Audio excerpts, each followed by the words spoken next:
settled. Oh no, not cucumber powdery mildew. We will talk about that. We can talk about that one today. So we'll get rocking and rolling. And if you think of any other diseases you want to talk about as we go through this, or any questions at the end, feel free to pop them in the chat, and I'll keep my eye on that. Good afternoon. Good exactly noon, everybody. My name is Marissa Shu. I'm an extension educator with University of Minnesota Extension. The focus of my program is integrated pest management across horticulture. I think I recognize some of your names. We had like pest month in February, and now we have like our little straggler pest topic for this webinar series. So for the next hour-ish, we'll be talking about plant diseases, specifically in vegetables. So some of the basics will apply if you're growing fruit or other stuff. And so we will be talking about kind of plant disease basics. So we'll be putting plant diseases into an IPM framework. So we'll build some basic plant disease knowledge. We'll then move into scouting. So how do we generally approach scouting specifically for diseases? What are some tips and tools we can use for making that diagnosis? We'll then talk about management just a little bit. Disease management is primarily preventative in nature, and a lot of the same preventative strategies work on a wide host of diseases. We'll close out by talking about 2 to 3 diseases that we're seeing become more common and more troublesome in Minnesota, and we'll end with plenty of time to talk about powdery mildew, tomato blight, the stuff I'm seeing coming up in chat. So we're going to use an integrated pest management framework to talk about diseases today. So IPM is a holistic approach to pest management that is based on knowledge both of the problems our plants have, but also us, our values, our farm, our time. We have all that information mixed together. We can then make informed decisions about the ways we want to manage pests. And once we're managing pests, we have a variety of control tactics we could use, of which pesticides are just one of many potential tools. So what kind of things do we want to talk about when we're thinking about building knowledge? So when we're thinking about plant diseases, you guys are doing a great step in that knowledge building part. Plant diseases, I think, are the hardest group of pests to get your head around. You know, we can see a bug, we can see a weed. Most of us are never going to see like the tiny microscopic individual powdery mildew spore. We're talking about microorganisms that we can't see with the naked eye that interact with our plants in all these really complex, confusing, physiological ways that are just not as obvious as like there's a caterpillar making a hole in the leaf. So we'll talk about some of the general things you want to know about plant diseases in this webinar. We also want to know about our crops, what we need them to do, what kind of quality our customers expect, and then also what do we value? What kind of farm layout do we have? What kind of equipment do we have? What kind of staff we have? That looks a little bit different on every farm, and that's going to make disease management look a little bit different on every farm. Our next step in IPM is making the decision to manage the pests. So if you're in some of the other webinars, we talked about thresholds like 1 cucumber beetle per plant on a cucumber plant. That might be the time where we decide to actively control that pest. Again, plant diseases, it's a little bit different. Most of our effective strategies, especially in organic production, are primarily preventative. So we have to go into the season with our knowledge in place in order to enact these preventative strategies. Once plant diseases show up in the season, we're very, very limited in the decisions we can make and the tools we have to manage plant diseases. Finally, we have our control tactics ranging from cultural, which are things that deal with overall plant health. So the varieties we pick, how we treat our soil, how we amend our soil, how we weed, how we space stuff out, how we water, all the stuff that is just like basic farm operations can be very useful cultural pest management. And again, this is where a bulk of our disease management is going to come from, these cultural preventative type measures. So now we're going to walk through each of these steps and actually build some more specific knowledge. So let's get to know our plant diseases a little bit better.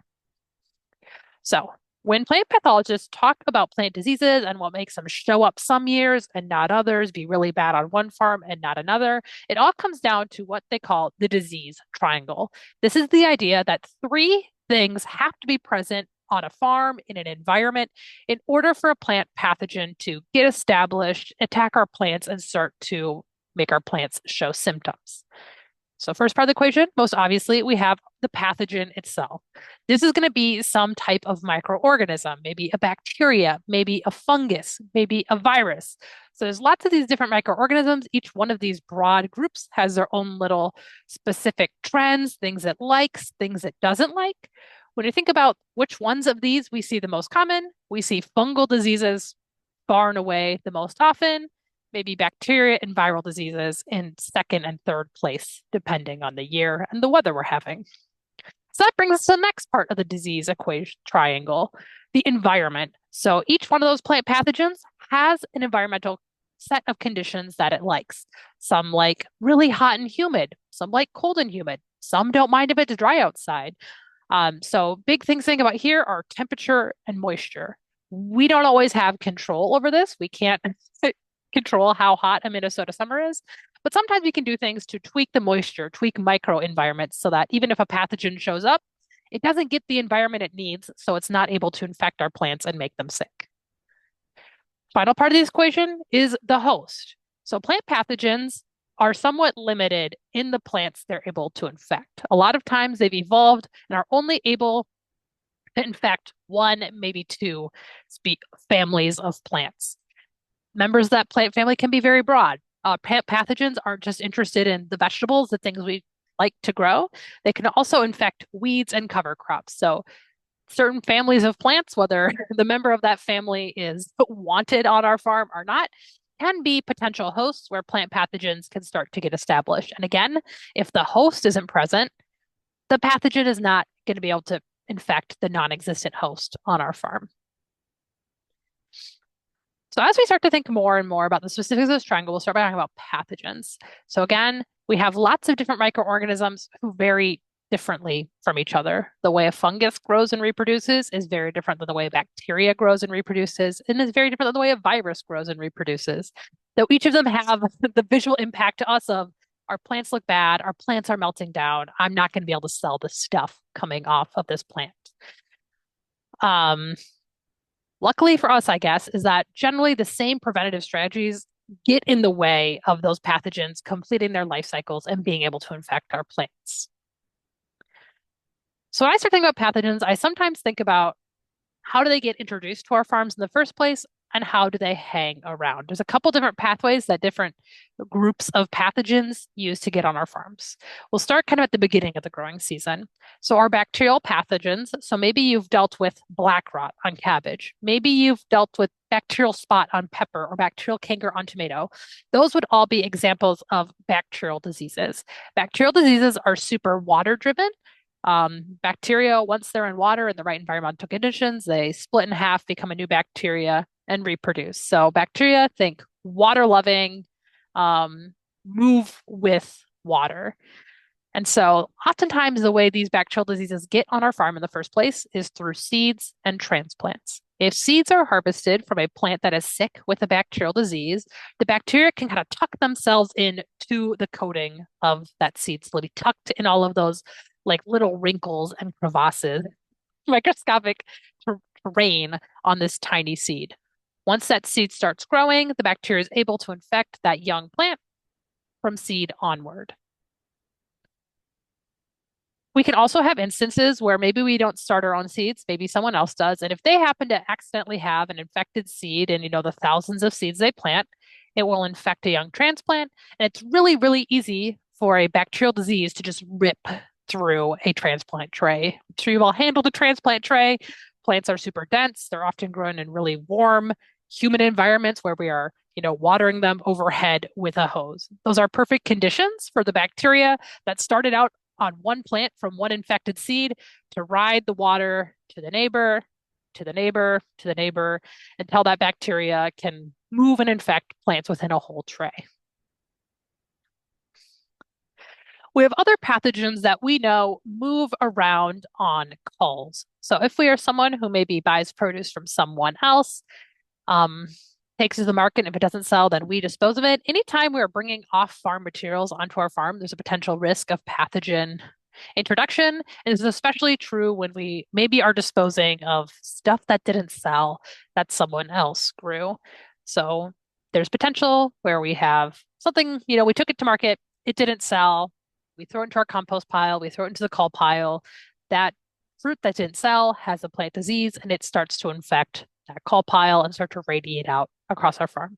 One of the worst plant pathogens that we have in Minnesota, disease called Phytophthora. I hope that's new to all of you. I hope you've never encountered this pathogen. This is the way we think it first entered the country and has made some pretty big leaps between regions.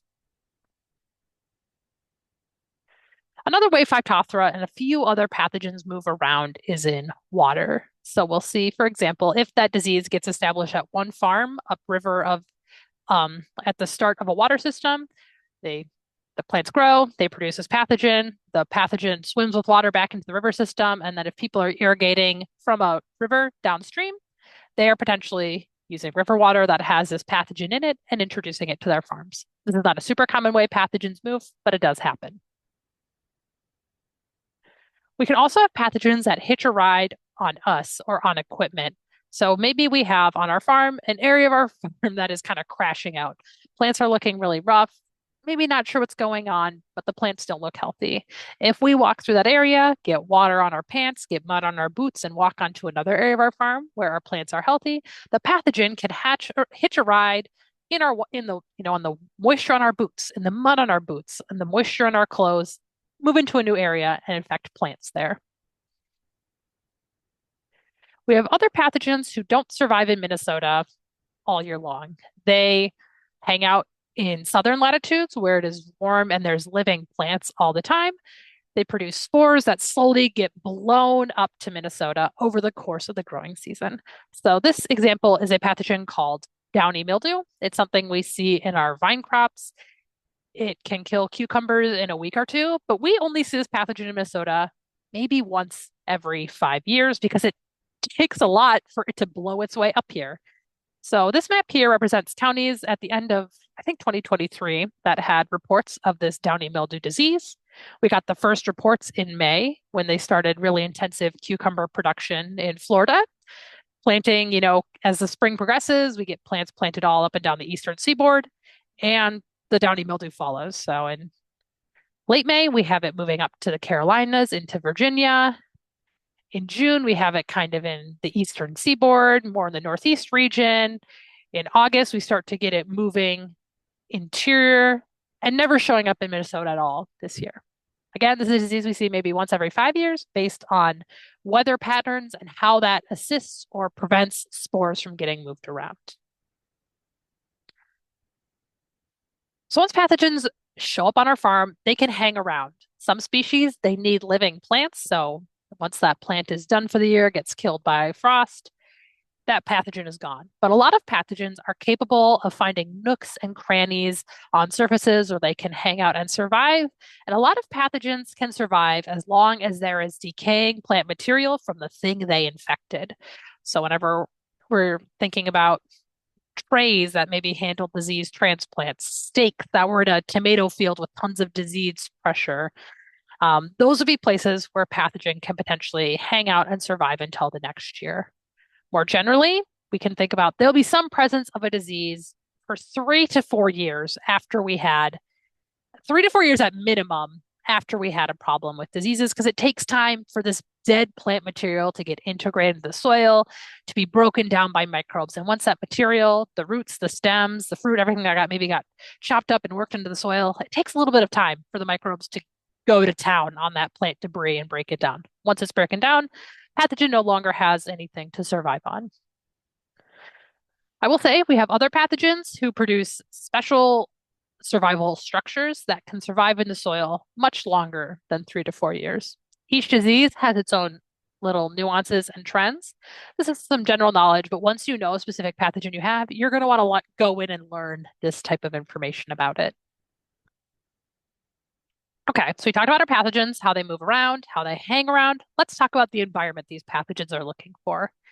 Again, each pathogen has a range of humidity, of moisture, of temperature that it likes. So here's some general trends we see in different weather conditions. So when we have cool, wet weather, so example, our spring is really late, it rains a lot, it's hard to get plants in the ground, and when we do, they just kind of sit there because there's no warmth, no warmth to get them really growing. These tend to be springs and falls where we see lots of bacterial diseases because these are the ones that thrive in moisture and that thrive in transplant trays. So the longer our transplants are hanging out in a tray, waiting for the soil to be appropriate for planting, the greater chance it is that if a bacterial disease is present, it spreads more widely in that transplant tray. We also have some soil-borne diseases that really go to town, really thrive when the soil is wet and cool and plants are growing very slowly because there's not that much heat for them to use. When we have warm, wet weather, so warm temperatures, high humidity, lots of rain, lots of dew, this is when basically every plant pathogen we have in Minnesota is going to be happy, regardless if it's a bacteria, a fungus, maybe some of the more obscure groups we have. They're all going to be happy as clams when we have temperatures over 80, high relative humidity, and lots of morning dew. Basically, every plant disease likes that. When we have warm, dry weather, we tend to have less disease pressure. It's harder for bacteria to reproduce and move around. It's harder for fungi to get started on a leaf surface that is dry. So even hot, dry weather, we do have certain diseases we see. So powdery mildew, which we had mentioned in the chat, a cucurbit disease, that is a pathogen that doesn't need that much humidity, that much moisture in order to get started. We also tend to see a lot of viral diseases during warm, dry weather because those diseases, they don't rely on moisture at all to move around or reproduce. They rely on insects to get from plant to plant, and the insects love hot, dry weather. And so the viruses kind of hitch a ride and are also quite happy. So diseases can move in all these ways. How do we know what we actually need to worry about and deal with on our farm? Scouting is the basis of everything. So if you're in any of my other sessions, we talked about scouting for bugs. It's also important to scout for diseases. Scouting is the process of randomly, but also systemically going through our field and checking in on plants. We want to do it somewhat randomly. We don't have to look at every single plant. Maybe we have our field. We'll say this is our field. It's an acre. We'll start in one corner. Every 10 paces, we'll stop and look at a plant until we've made a giant M throughout our field or a giant X throughout our field. It's important for disease scouting. If there's one portion of the field where everything looks terrible, we definitely want to check out that, maybe low spot, that corner. But we also want to check on plants that still look healthy, from a little bit further away, because those plants that still look healthy, if there's a disease just getting started, we can still potentially do something about a disease that is just getting started, as opposed to a plant that is already yellowed, wilted, crispy, mushy, brown, not healthy. Other things that are helpful in scouting, bags to collect samples, either for you to look at in some air conditioning or to send to the plant disease clinic, which we'll talk about in a few slides. Another tool that is somewhat helpful when scouting for diseases is a knife. A diagnostic thing to look for in a lot of diseases is the inside of the stem discolored? For a lot of our soil-borne diseases, they enter through wounds in the roots and they move up through all the vascular tissue in the plant. So if we cut off a stem, cut it in half, is it white in there, which is what we'd hope to see, or is it looking brown and mucked up, which would be a sign of some sort of plant disease? So when we're scouting for diseases, plants we definitely want to take a closer peek at are going to be ones that stand out from their neighbors. Maybe they're stunted. Maybe it's because they're yellow, or maybe they're a lighter, more mottled shade of green than its neighbors. Maybe the new growth we're seeing is really twisted and distorted, or maybe they're just wilted. Those would be plants to check in on. Another thing to be thoughtful of as you scout, especially in terms of diseases, is to think about how you can accidentally be a disease mover. So let's say we have an acre field. We notice in one corner there's this low spot where none of the plants look good.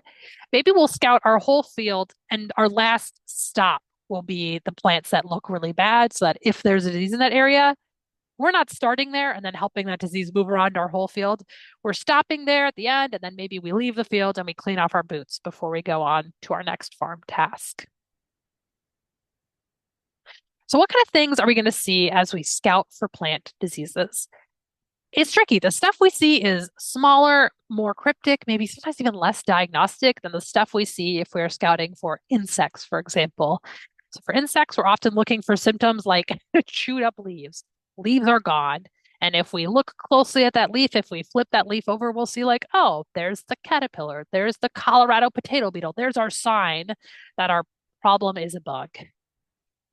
For plant diseases, it's much more cryptic. The stuff we might see might be yellowing, leaves that look like tie-dye, leaves that have this powdered sugar appearance. These symptoms strongly suggest a certain pathogen. But to make that diagnosis, to see the sign, we have to see the microbe. Um, so it gets very tricky. Powdery mildew, something we can pretty confidently identify, but there's tons of other plant diseases that you can get down to maybe two to three suspects, but to get that specific diagnosis, sometimes you need someone who can find the spore on a microscope slide. So, as we think about getting acquainted with diagnosing plant diseases, a tool that isn't perfect but can be really helpful is called What's Wrong with My Plant. This URL code goes to it, and so does this Z-Link. What's Wrong with My Plant is a tool where you can say, like, I'm growing tomatoes, and the thing I'm seeing on my tomatoes are the leaves are yellow. It will then spit out a list of pictures where it's like, here are the 10 things that commonly cause yellow leaves in Minnesota tomatoes. So you can compare the picture on the site to what you have in front of you. And this can be nice because it can be a really helpful jumping off point for making a diagnosis. Instead of having to go into Google and being like tomato leaves yellow and then ending up who knows where, reading about who knows what. This will give you like, here are the 10 most common things we see in Minnesota with some regularity that cause the symptoms you are seeing.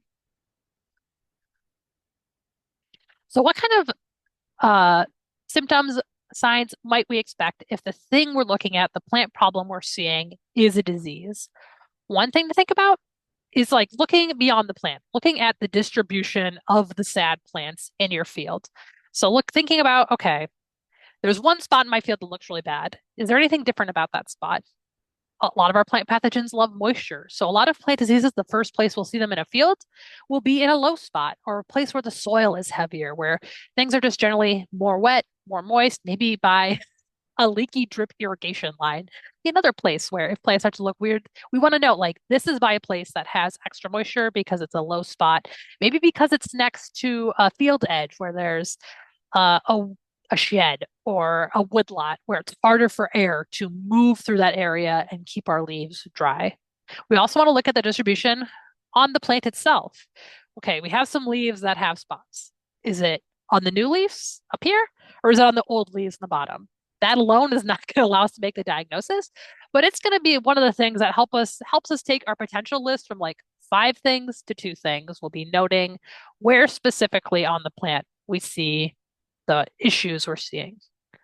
Oftentimes, the stuff we see from diseases will appear as spots, fuzz, discoloration.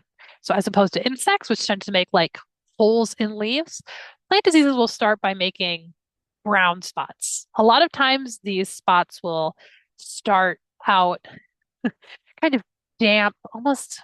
They make the leaf almost have like the texture of like a wet wipe almost, where there's a little bit of give, but like eventually it will get crispy and like fall out, and then there might be a hole left behind. If we look closer at these spots, we'll see yellow halos. So almost like the yellow halo around a saint in like Renaissance art. We'll see that, but around a brown spot on a leaf. That is a sign to us that is telling us there's probably some type of plant pathogen problem here. If we have good eyesight or if we have the help of a hand lens, we might be able to see concentric rings within the brown spot. So a lot of our fungal diseases, they infect the leaf, and as they get moisture and produce more spores, they kind of increase the area of the leaf they're infecting. And as they kind of make their march outward, they leave behind this ripple, concentric ring, like I cut down a tree and there's the age rings, like those types of concentric rings within a tiny brown spot on your leaf. If you have a hand lens, you might also see fuzz. A lot of our fungal diseases, which are going to be the primary thing that is infecting leaves, what they're doing on the leaf is creating their reproductive structure, which is a spore that tries to fly through the air. And on the leaf surface itself, this oftentimes will look like fuzz. Some are really dense and fluffy. They look like stuffed animal. They look like shag carpet, but like at a very small scale on a leaf on your plant. So what's tricky about plant diseases is our plants get unhappy, turn weird colors for all types of reasons. Some things we commonly see get mixed up with plant diseases might be nutrient issues. So here we have an example of what nitrogen deficiency looks like. So extreme yellowing in between the deep green veins on a tomato leaf, or phosphorus deficiency. This one appears as curling leaves where the underside are super purple. How often we see these partially depends on the weather, and it will also depend on your soil test report and how you're treating your plants. But this kind of stuff can make it much harder to diagnose if the issue is a disease or something else. Another thing that makes disease diagnosis tricky is that plant diseases eventually kill plant tissue, and once plant tissue is dead, a whole other group of microorganisms become interested in it. Like all the microorganisms that break down dead stuff are all of a sudden interested in our plant.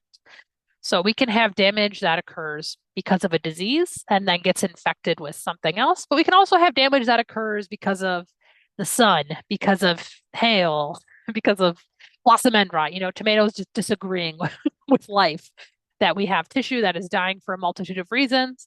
Then our microorganisms that want to break that tissue down move in. So all of this damage, this looks like you have some kind of scary, aggressive black fungus attacking the thing you harvest. But this is all the result of physiological damage, be it blossom end rot or sun scald, that is now that dead tissue is being colonized by non-pathogenic microorganisms that want to break down that already dead tissue. So if we are trying to hone our disease recognition, if we're trying to improve our skills, there's a couple different things we can do. So we can use web tools. I'm always happy to be a sounding board and see pictures of what you're seeing and try to figure out what's going on. But sometimes the only way you can get a diagnosis is to take it to a lab. So University of Minnesota has a plant disease diagnostic clinic on the St. Paul campus. So the less annoying UMN campus to get to. If you've ever been, if you like are someone who makes deliveries to the Goodacre, it's like half a mile away from the Goodacre for about $45 to $60, depending on what kind of stuff they have to do to your sample. You can get like a confirmed diagnosis that will allow you to make really specific management and do better prevention in the future. Here we have examples of what good samples to go to a diagnostic lab look like. So we are not picking like the most dead, crustiest, saddest plant we have in our little problem area. We're picking plants with a range of plant diseases. If you are someone who runs errands in St. Paul, makes sales in St. Paul, I like to just take like, I've taken a whole pumpkin plant, vines and all, like 9 square feet of plant material to a diagnostic lab before. Um, so if you are taking it in person, you don't have to be shy. Like it's way better to send too much plant material than not enough. Sometimes they'll be like, yeah, we just got a stick from a tree. Like, what can we do with one tiny stick? So send a big enough sample where they can make the cultures they need to make the diagnosis. Other things to do would be send the whole plant. So include the roots, but if you when you're doing that, make sure you're keeping your sample from becoming a muddy mess while it's in the box in the mail or in the back of your car. Again, there can be a cost to this, but if you're seeing you're losing a lot of plants or you're thinking about, buying an expensive product to try to manage a disease, it's super important to get that diagnosis. Prevention tends to work broadly across a wide range of plant diseases, but once we move into more active management for plants that are already sick, those actions, the things we might buy, the things we might spray, those tend to be super specific to certain diseases. So that's some basic diseases, how they move, how they work, how to diagnose them. Let's get into the types of management decisions we might make when plant diseases do show up. We can do all the prevention in the world, but our plants love to get sick. I don't know. Some of us will be unlucky every year, and despite our best efforts, plant diseases will show up. So one thing to think about when we think about when do we manage diseases is that it's kind of different than the way we manage insects, for example. So if you're on some of the webinars last month, we talked about when we decide to treat insects. So entomologists, we know insects populations, they tend to grow at a certain rate. There's a tipping point where the damage caused by that insect becomes too much. If we let it go any further, we're going to lose yield. We're going to lose quality. We're not going to be able to make the demands of our buyer that maybe we signed a contract with. And so when we hit that tipping point, that's when we treat, which will make the population go down and our yield will be protected. The way plant diseases work is different. We're talking about microorganisms that can reproduce way faster than even our fastest reproducing bug. And so with plant diseases, when we treat them, we're not crashing the population of the plant disease necessarily. We're not going to get rid of all the tiny spores that might be in the water, in the soil, in the air. Instead, our treatments, they try to slow the disease down in order for us to be able to harvest and get the stuff we want out of our crops, even while the disease is probably still there hurting our plants. We can't really cure plant diseases, unfortunately. We can just slow them down so that we can get the things we need out of our crops. So, what do thresholds look like when they're available for plant diseases? Oftentimes, they are very, very low. You often see at first detection, at trace. So, the time to treat a plant disease is not when we can see the plant is yellow and sick and covered in brown spots from 20 feet away. The time to treat is I'm scouting. I have one plant that I think looks fine, but when I look at those bottom leaves, I see a few spots. That would be the time when we can really effectively still manage the plant disease and protect our yield goals. So let's get into our control tactics. What are the things we can do to manage diseases? We have a lot of preventative stuff, which is going to be a bulk of what we do. And then we have some middlingly effective physical, biological, and chemical controls. So we'll start with our cultural controls. So what kind of cultural controls we got? We got stuff that we can do to try to break up, take away kind of one of the three legs of this three-legged stool of the disease triangle. So doing something to change the environment, to remove a host or to prevent a pathogen from entering our farm. When we remove one of the three parts of this equation for a specific disease, we'll prevent that disease from being able to get established and get entrenched on our farm. So let's talk about how we can do manipulation with our host plants. So our goal here is to keep the pathogen from getting the plant family that it is able to infect. So each pathogen has a host range, which again is generally limited to just brassicas, just solanaceous stuff, just cucurbits. And if we know I have a big bacterial canker problem on my farm. This is a disease that only infects tomatoes and has the potential to survive in other solanaceous stuff. In that problem area, in that patch of dirt, we're going to plant brassicas. We're going to plant onions. We're going to plant zucchini because the bacterial canker pathogen may be there, but it's not able to infect anything that's not solanaceous. Pathogen's gonna have to lay in wait for a little bit, and hopefully we can wait the pathogen out, give it a few years, and then we can go in and plant tomatoes and have a much lower risk of that disease returning.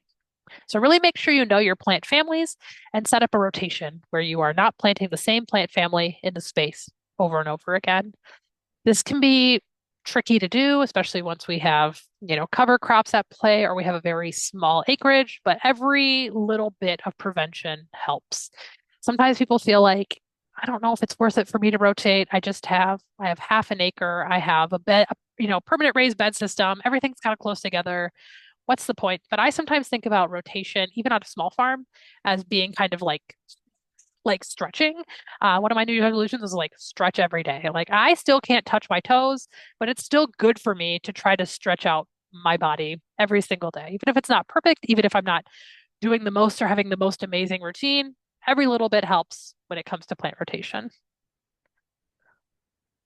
Other things to think about when we rotate, a big one would be cover crops. So cover crops have become more popular, we've seen things like tillage radishes become popular, or like the really spicy mustards that have, potential to help get rid of soil nematodes.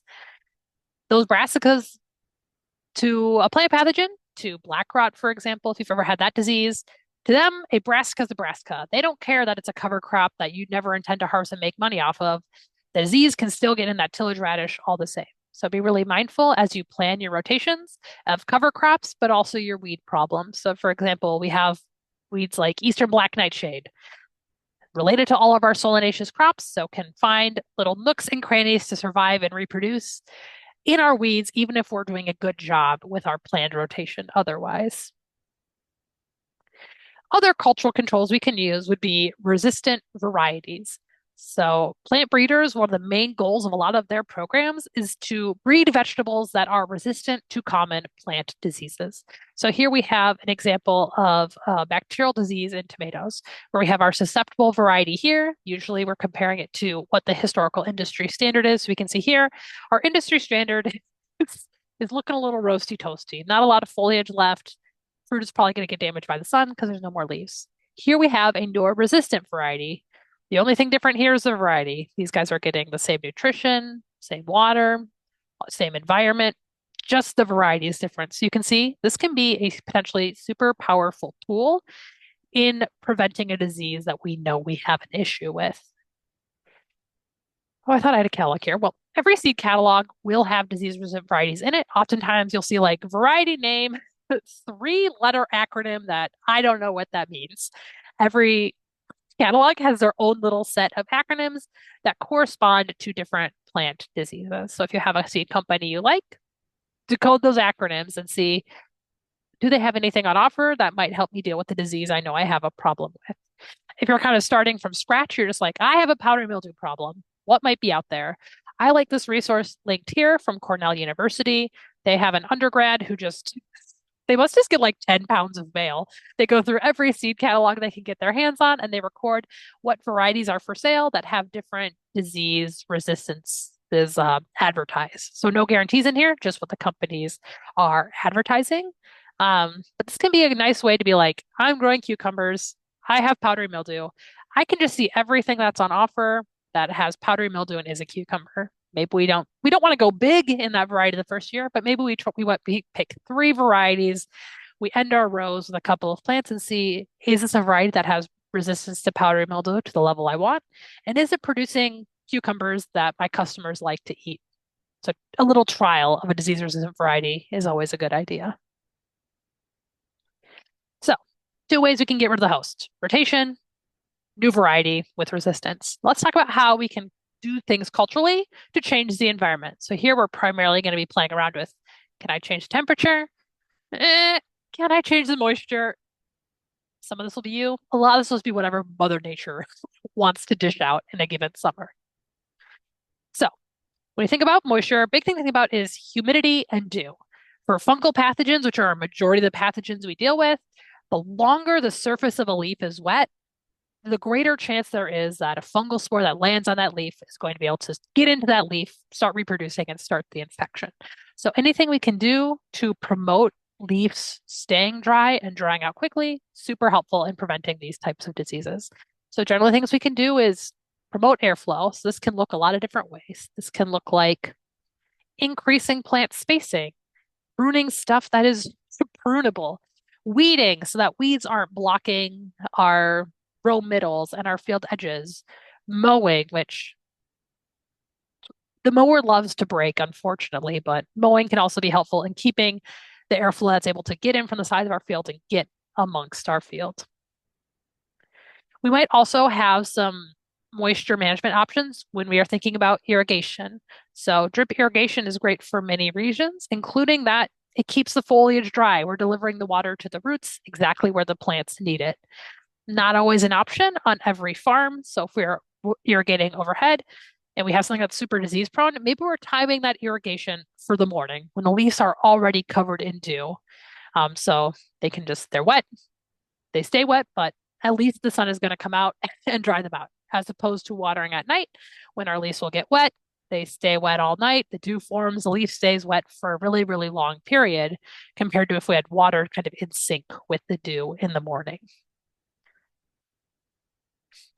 Finally, we'll talk about cultural controls that help us keep the pathogen from getting onto our farm in the first place and being able to move around our farm once they show up. So, big thing to do is start clean. Remember, our plants, they don't necessarily ever cure themselves once they have a plant pathogen.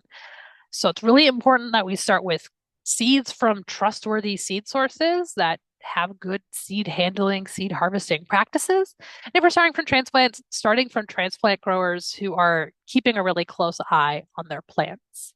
So you'll never find a seed company that's going to promise you disease-free seed, but many seed companies will divide all the seeds they have a variety into lots. So, we'll say we have 5,000 seeds of this variety. We'll divide it into 5 lots of 1,000. We'll then take some seeds from each lot and we'll test them for pathogens. This testing is destructive, so we can't test every single seed, but we'll test a subset. If that subset comes out disease-free, we'll sell the lot.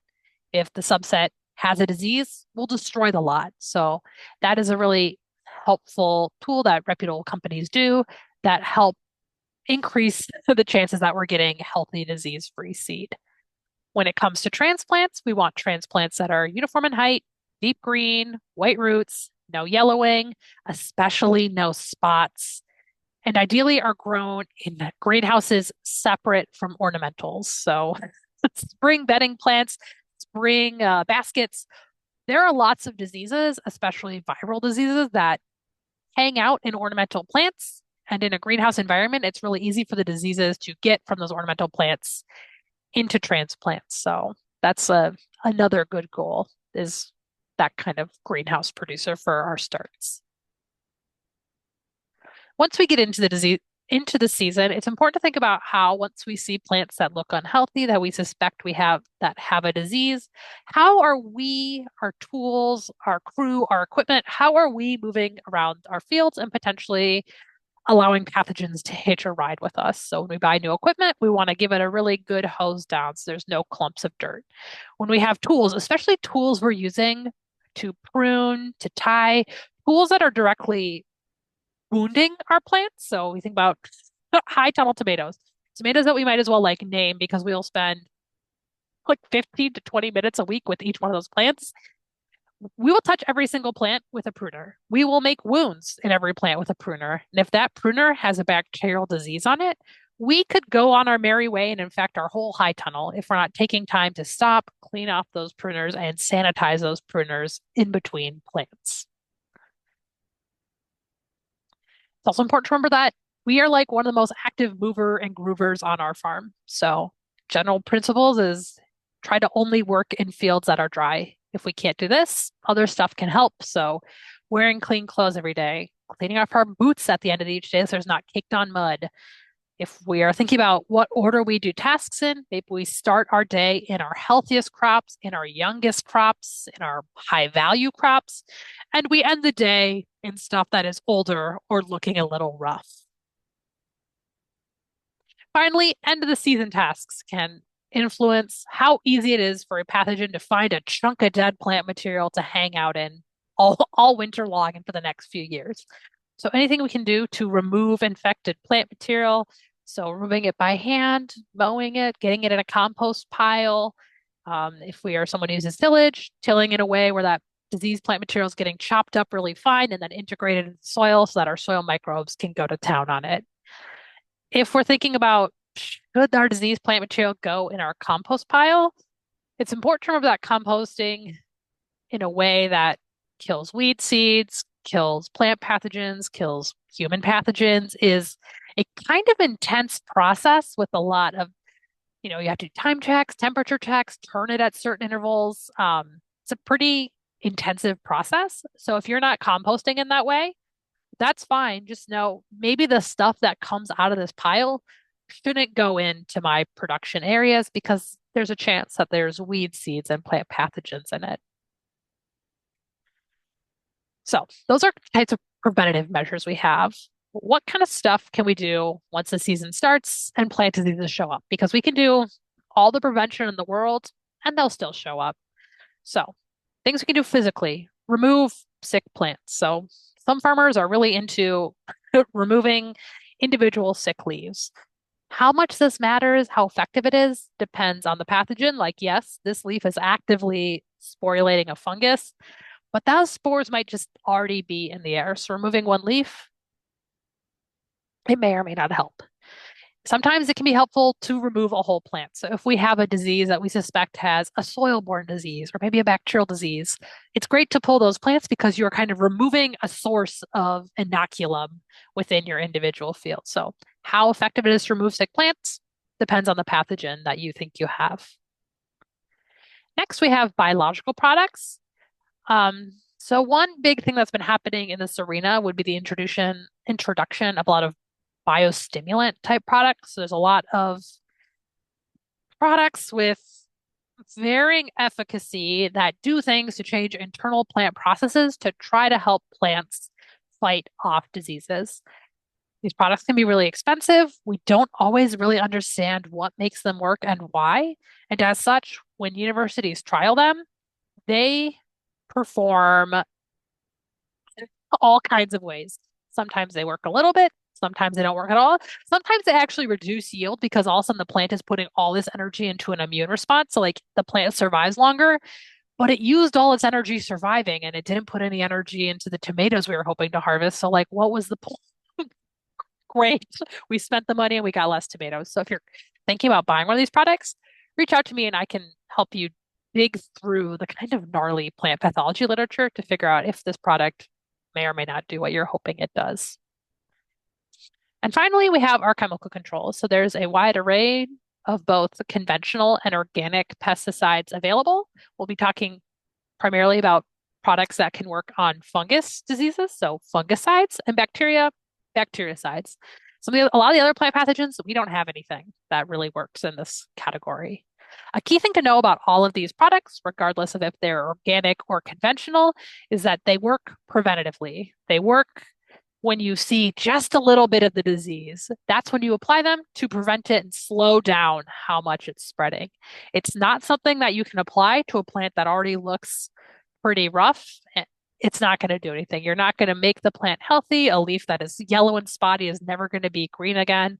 So these products have to be used really, really, really early in disease development in order for them to do stuff for you.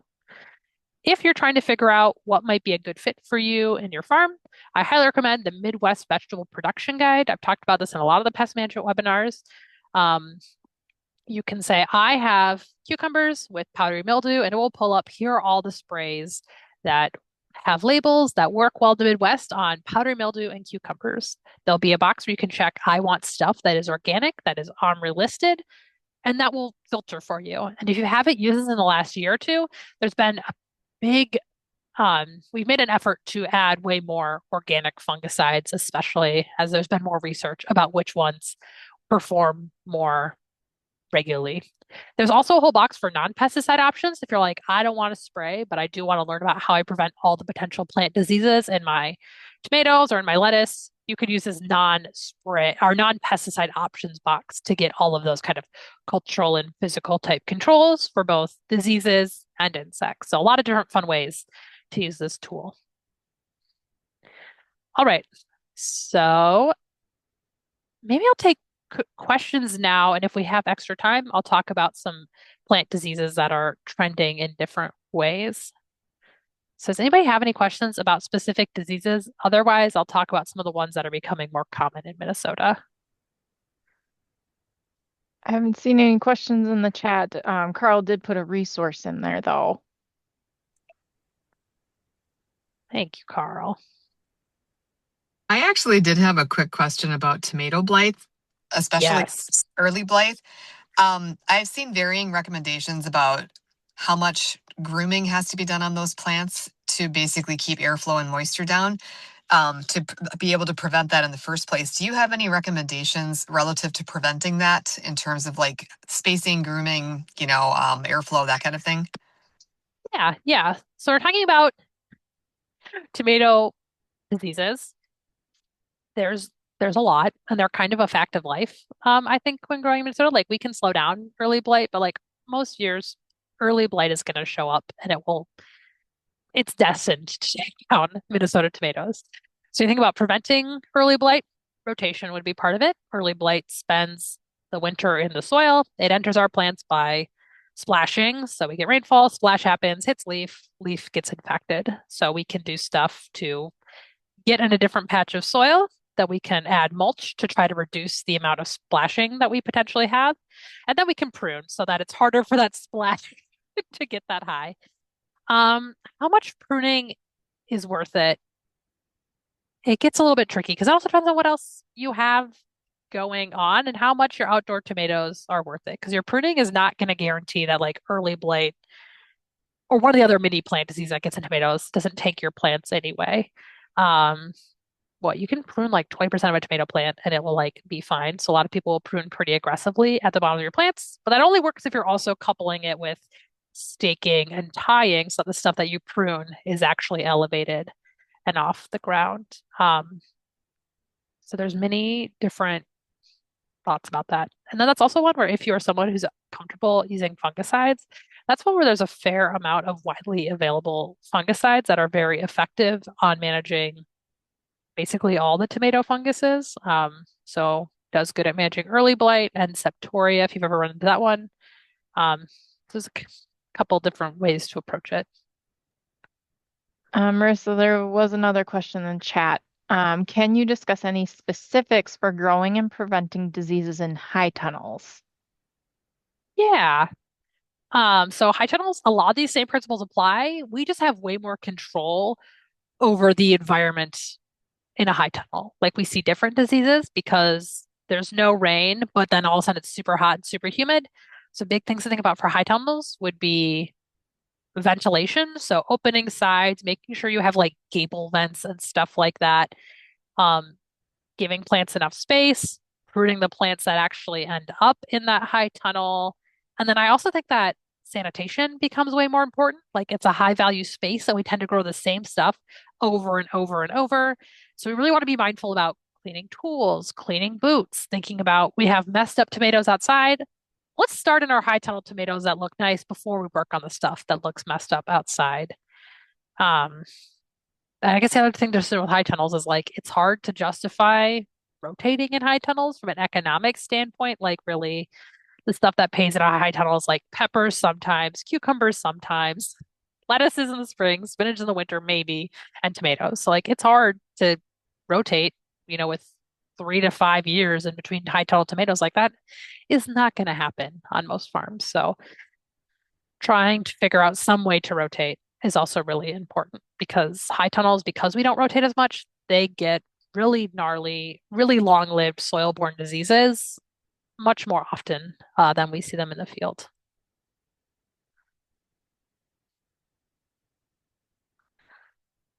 Okay, we have a question about damping off. Yeah, so the pathogens that cause damping off are most of the time they're just like regular community members in soils. And when it gets really wet and when they get overrepresented, that's when we start to see a lot of damping off problems. If we're seeing it in transplants, we want to look at our watering schedule in our transplants, and maybe we want to look at like how new are these trays? Maybe we want to get some new trays. Maybe we want to try maybe a different potting medium might work better for us in the way we grow. If we're seeing it a lot in the field, you might try, if you're a conventional grower, seed treatments. Oh, what is damping off? Sorry. Damping off is when like Rhizoctonia is pathogen that causes it. That's one made one. It's like when a pathogen attacks a young plant that is just starting to get growing in the soil, and then it damps off. It like falls over, the stem gets all mushy and the plant wilts, or sometimes the plant stem will get really constricted and wiry, and then the plant will die. So it's like an early spring seed production or seed germination transplant tray type disease that usually indicates too much moisture. So if we're going outside, maybe we want to wait till the weather conditions are a little bit better to plant if we know we have an area with damping off. So planting when soils are not overly saturated, when soils are warm, so that seeds are going to get like the warmth they need to really take off quickly. That can help. I don't know if sunlight is enough to sterilize most plant pathogens. To Carl's question about does leaving stuff in the sun sterilize? I don't actually know. Good question, Carl.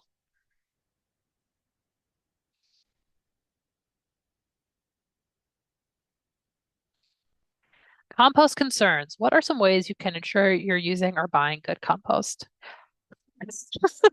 I think Natalie is speaking next week on soil test reports, and Natalie is like a vessel for like 500 Minnesota stories about compost gone awry. So things to think about and discuss when you're buying compost. One would be um, ask how they treat it and how they handle it. If they're saying like what's it called?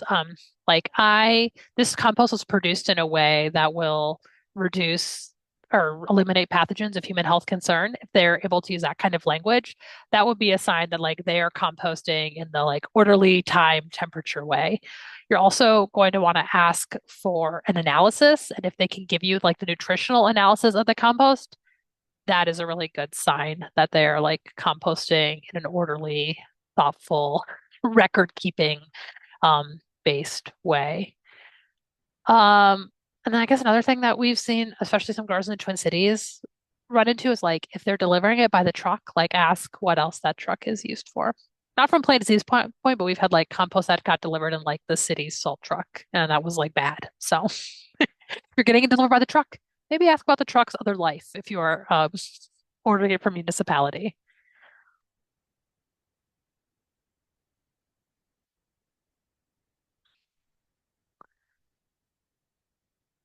All right, we're almost at time, so maybe does anyone have any other questions? Otherwise, I can regale you with tales of diseases we're seeing a little bit more often in Minnesota.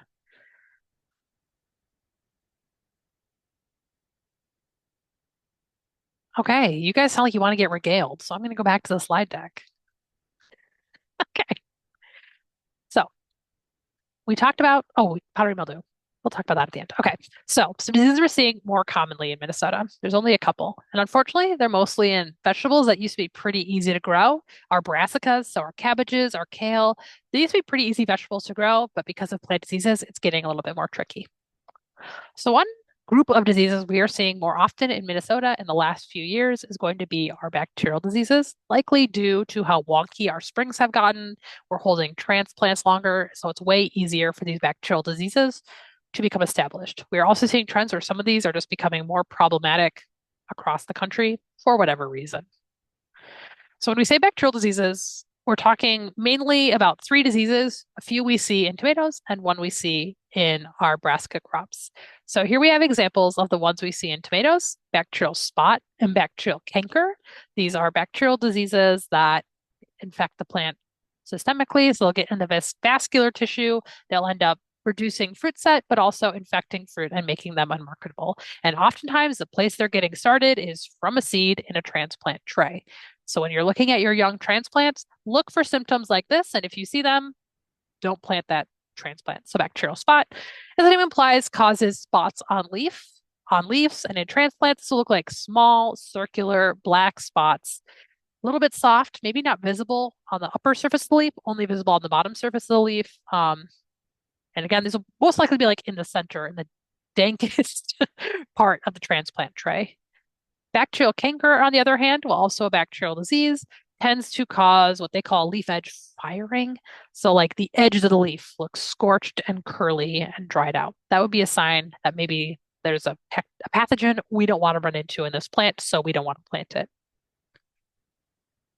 Here's what bacterial spot looks like in peppers, and this is one that I've seen very consistently in Minnesota, especially during our very wet periods we've had in the state. Bacterial spot, as the name implies, looks like spots on tomato leaves, looks like spots on pepper leaves.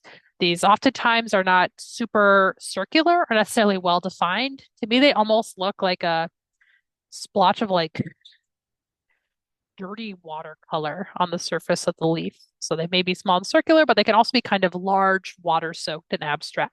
So here we have it at the plant level, and this is what it looks like in more of a transplant tray level. So if we saw a transplant tray that looked like this, we would not want to accept it and plant these on our farm. The other bacterial disease that has become much more common in the last decade in Minnesota would be black rot. This is a disease we see across the brassica family. It's a bacteria that kind of hopscotch with water from leaf to leaf to leaf. So we'll see leaf edges that are yellowy brown and kind of this triangular pattern. And if we cut into the stems of infected plants, we'll see black vascular tissue where that bacteria is inside that tissue mucking things up. So these are becoming more common for whatever reason. They move with water. They oftentimes start in seed.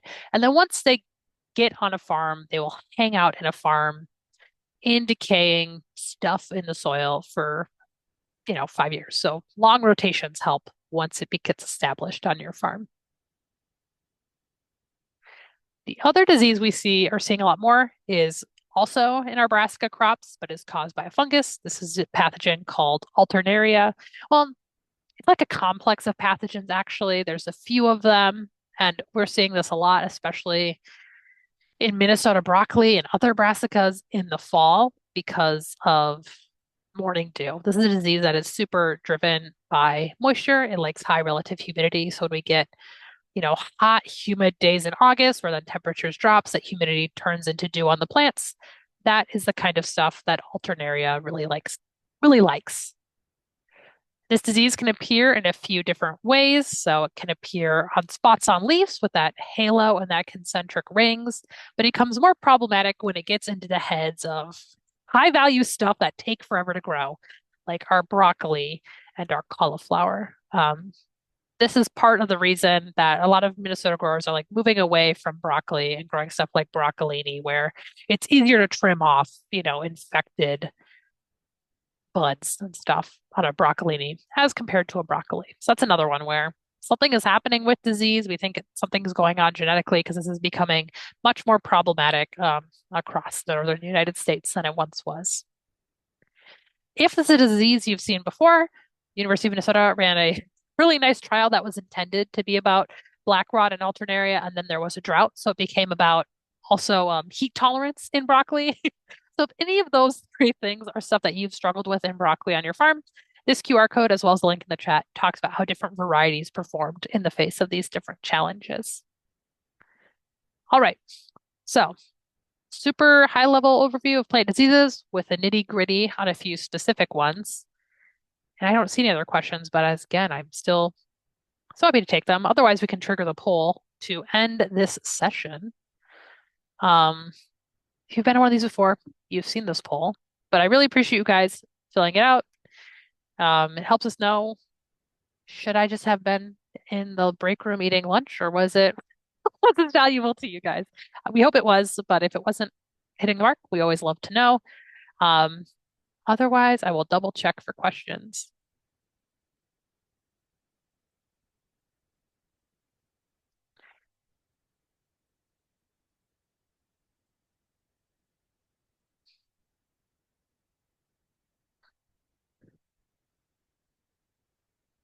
All right. Going once for questions. Going twice for questions. I did have one quick Oh, question. beautiful. Yeah, go for it. How often, for those of us who aren't into high tunnels yet, but are seeking funding for things like that, how often is fumigation and like general maintenance required for those for most of the common organic veggies that people would grow in them? It's a combination, like as your high tunnel gets older, things in there will just get weirder and weirder. Just soil community, like the microbe communities that are in high tunnels tend to be really different. Oftentimes the way we fertilize them causes nutrients to really build up, and there could be soluble salt problems. The way Minnesota water is contributes to those as well. And then if we are growing the same plant families in there over and over again, like eventually plant diseases do show up. I'd say high tunnels really start getting funky on most farms somewhere between like the 7 to 10 year mark is in my experience where things start to really get interesting in a bad way, oftentimes.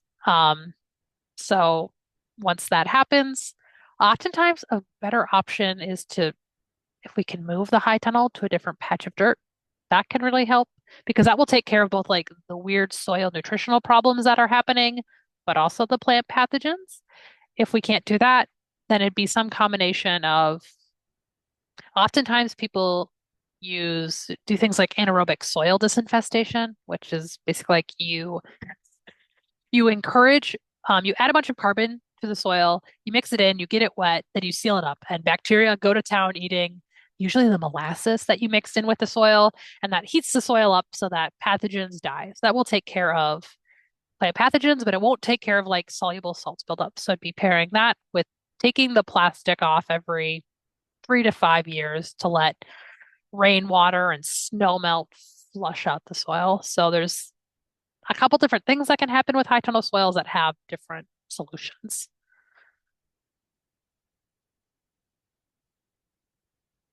And if you're thinking about getting a high tunnel, every winter, University of Minnesota runs a high tunnel course that covers building and ventilation. And unfortunately, you'll have to see me again talking about this stuff, but covers kind of all the basics of high tunnels paired with some like interactive field days where you get to practice putting on plastic and stuff like that. So if you're thinking about getting a high tunnel, keep your eye on our fruit and vegetable newsletter for when that course is announced for next winter.